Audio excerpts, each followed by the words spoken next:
El hecho generador del impuesto de normalización tributaria son los activos omitidos y los pasivos inexistentes. En nuestro especial de reforma tributaria encuentra un completo análisis artículo por artículo. ¿Cuál es el hecho generador del impuesto complementario de normalización tributaria? Veamos qué nos dice la ley. Artículo 36. Hecho generador.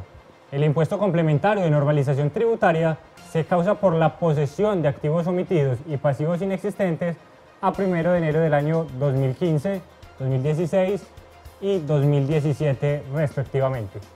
Para analizar este tema está con nosotros el doctor Mauricio Ochoa. Doctor Ochoa, bienvenido a Fórum. Gracias, Daniel. Aquí nos encontramos con el hecho generador. En este hecho generador incluyeron activos omitidos y pasivos inexistentes. Eso no pasó igualmente en el sujeto pasivo, no pasó de la misma forma en la base gravable.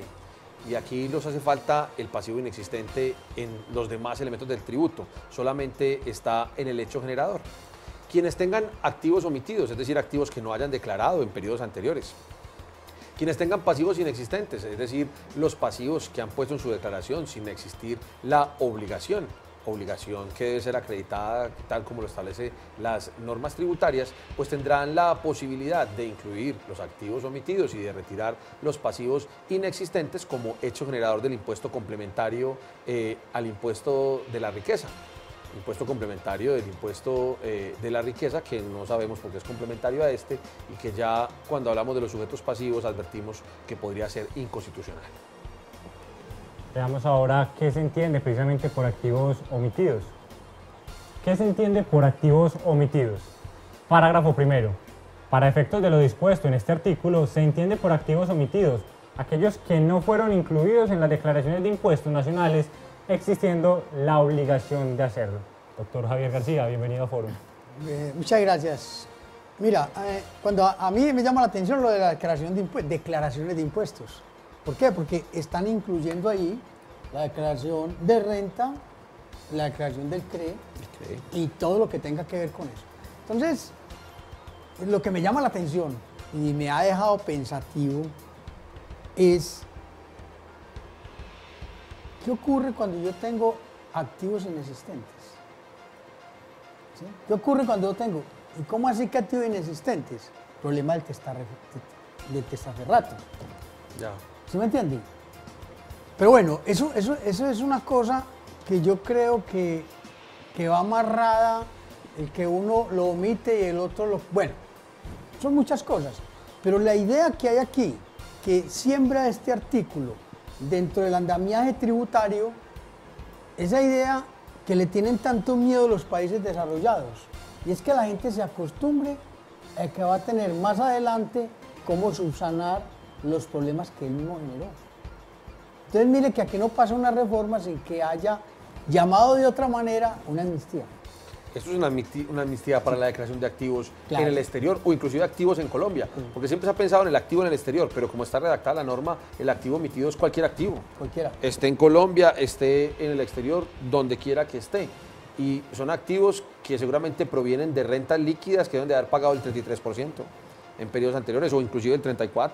34. ¿Sí? Y estamos dándole el 10% solamente. La verdad es que es una tarifa bastante económica para el año 2015, sobre todo para declarar el activo y retirar el pasivo inexistente. Y en el último año es el 39. Así es. ¿Sí me entiende? 38, 39. Entonces, yo creo definitivamente que yo saludo pues el que hayan esos tipos de beneficios para la gente, pero me preocupa mucho el problema de lo que siempre hemos dicho, de que la gente no se va a acostumbrar a pagar el impuesto, no va a acostumbrar a pagarse el impuesto y va a tener esa conciencia tributaria que se necesita para que un país salga adelante. Ya observamos qué se entendía por activos omitidos, pero veamos ahora qué se entiende por pasivos inexistentes. Nos indica la norma lo siguiente: se entiende por pasivo inexistente el declarado en las declaraciones de impuestos nacionales con el único fin de aminorar o disminuir la carga tributaria a cargo del contribuyente. Yo no sé para qué le ponen un fin. Simplemente deben de haber dicho aquel pasivo incluido en la declaración que no reúna los requisitos para ser considerado una deuda tributaria. ¿Para qué el fin? Es que cuando algo tiene un fin, habrá que saber si ese sí fue el fin, ¿cierto? Para evidentemente saber si es un pasivo inexistente. Porque alguien puede decir, no, yo lo incluí por error. Entonces el fin era aminorar la carga impositiva. No, el fin era otro. ¿Para qué el fin? No, aquí no necesita ningún fin. Simplemente usted incluyó como pasivo algo que no reunía los requisitos necesarios para considerarse una deuda tributaria, ya sea porque la obligación no existía o existiendo inclusive no cumplía las condiciones. Por ejemplo, en el caso de personas naturales no obligadas a llevar contabilidad, que tenga, que dicho pasivo haya tenido una presentación ante funcionario público o ante notario para tener fecha cierta. Si no se encuentra contenido en otra declaración de otro sujeto. Entonces, en ese caso, pues ese pasivo es un pasivo inexistente desde el punto de vista tributario. Yo creería que aquí lo que pretende la administración y lo que pretende el gobierno nacional es simplemente quite los pasivos inexistentes y ponga los activos omitidos y pague tan solo el 10%. Claramente eso es lo que se pretende. Obviamente, eso solamente está en el hecho generador, el tema de los pasivos inexistentes, porque en todo quedó activos omitidos y tan solo aquí en el hecho generador, en la primera parte se habló de pasivos inexistentes. Quedamos entonces que son problemas de técnica de redacción y hasta de técnica jurídica. Sí.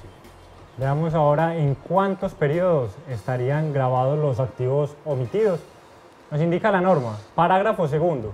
Los activos sometidos al impuesto complementario de normalización tributaria que hayan estado grabados en un periodo no lo estarán en los periodos subsiguientes.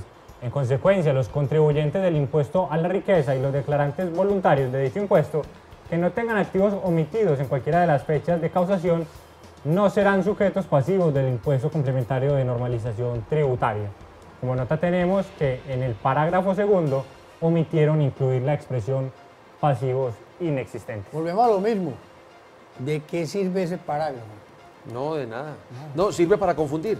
Porque si se dice esto sobre los activos omitidos y no se dice nada sobre los pasivos inexistentes, ¿será entonces que durante los 3 periodos, 2015, 2016 y 2017, habrá que pagar la tarifa del pasivo inexistente? Porque cuando uno piensa ahí mismo, cuando no se dice nada sobre el uno y se dice todo sobre el otro, entonces será porque el pasivo inexistente sí quedó grabado en esos periodos. Claramente no, esa no es la intención de la norma. La intención de la norma es decir, usted quedará grabado con el activo omitido o el pasivo inexistente en el periodo en que quite el pasivo inexistente o ponga el activo omitido. Y nada más, eso es lo que quiere decir este parágrafo, pero se les olvidó poner nuevamente el pasivo inexistente como pasó en el sujeto pasivo. Al doctor Mauricio Ochoa y al doctor Javier García les agradecemos por su importante intervención en Forum. Recuerden que si quieren ampliar más información acerca de este tema y muchos otros temas más, usted podrá consultar diariamente nuestra biblioteca en www.forum.com.co. ¿Qué tienen en común un abogado, un contador y un empresario? Mucho en común. Hagamos de ellos uno solo.